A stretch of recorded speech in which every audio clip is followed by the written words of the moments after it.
Okay, so we are going to now add the stabilization terms to our code that we have used for the Delarkin method. Okay, so there are not many changes that we need to make. Okay, so as we have seen from the formulation, so for the stiffness matrix we need to add this extra term shown in blue, and for the force vector we need to add this extra term shown in blue. We have all the information available except for tau. Okay, so we calculate tau. Okay, we can start with, we can use either of these two, or we can directly use this expression. Okay, so it accounts for both the advection term and the diffusion term. Okay, so whenever one is missing, we should still be able to solve this problem. Okay, so we need a tau that is appropriate for every case, so we use this expression. Okay, so I'm going back to the code.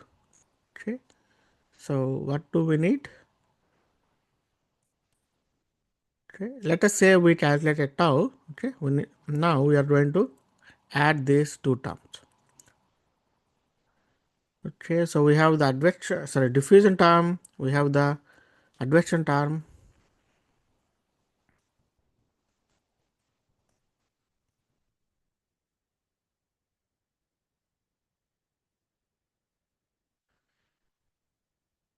Okay, contribution from the SUPG stabilization. Okay, so what do we need? Tau. Okay, tau multiplied by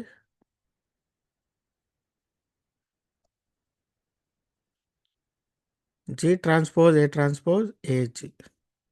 Okay, so G transpose A transpose advection velocity transpose advection velocity multiplied by G. Okay.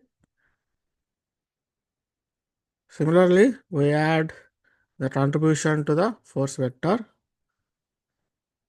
So in the force vector we need tau multiplied by G transpose A transpose F. Okay, so this is G transpose A transpose F. Okay, so G transpose A transpose F. Okay, so we have added the extra term. Now we need to calculate tau. So we calculate tau before the loop overdraws points. Okay, so to calculate tau, we need HE. Okay, so there are many ways,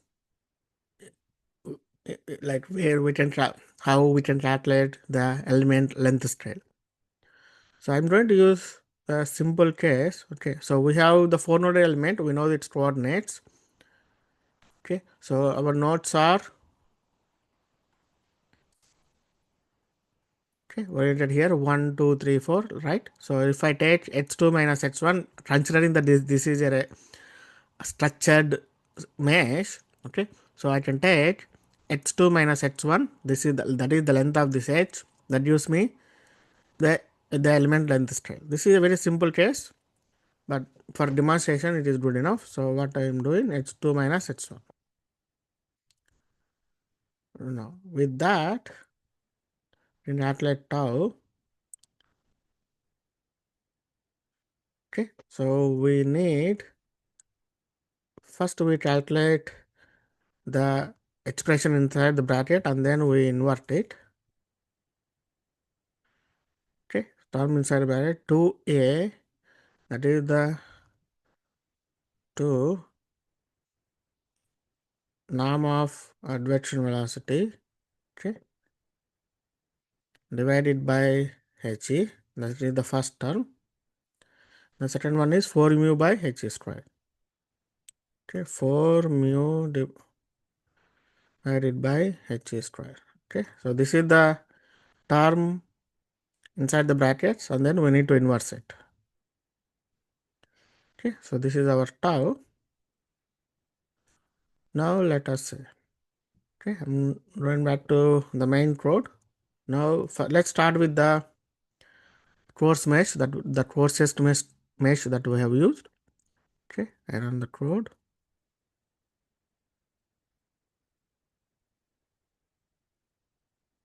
Okay, so now this is the solution obtained with the coarsest mesh.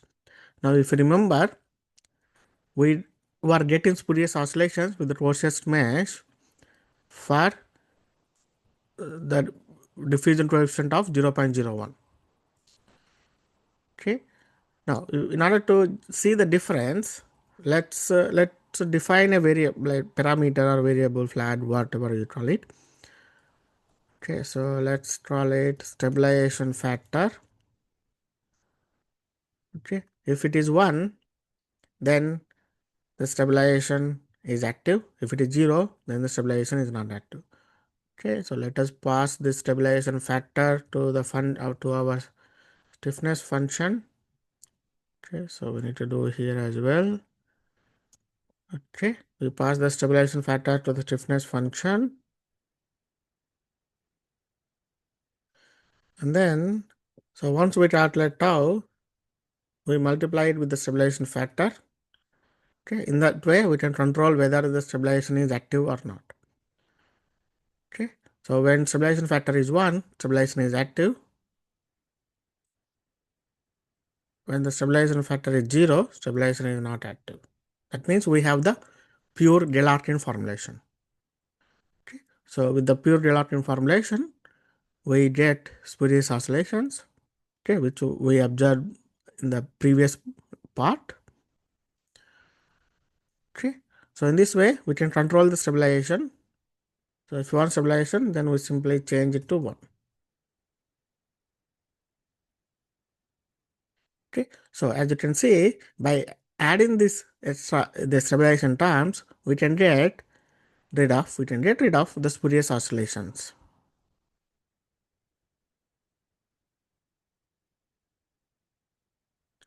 Okay, if you want, you can also check the stiffness matrix.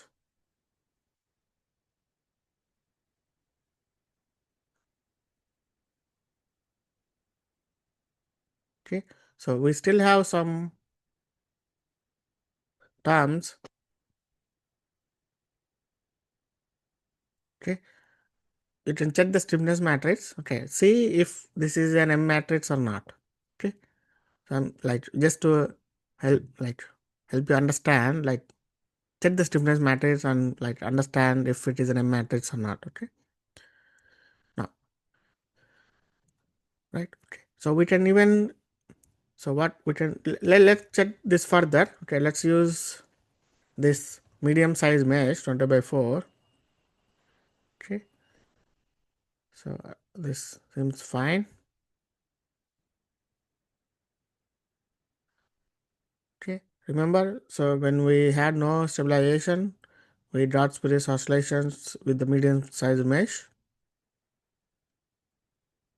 Okay, but with stabilization we get rid of them.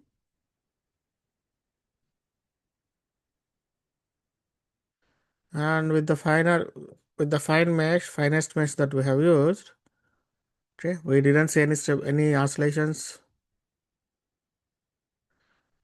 with even with the pure Galerkin formulation, and we should see the same with the stabilized formulation as well.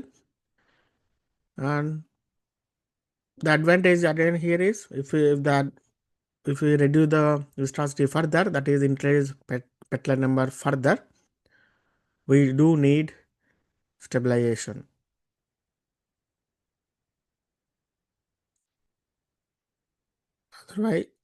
Otherwise, let us see what happens. So when we remove the stabilization, you see we still have spurious oscillations. Okay, so this is the reason. This is exactly why we need stabilization, so that we can get accurate solutions with coarse meshes.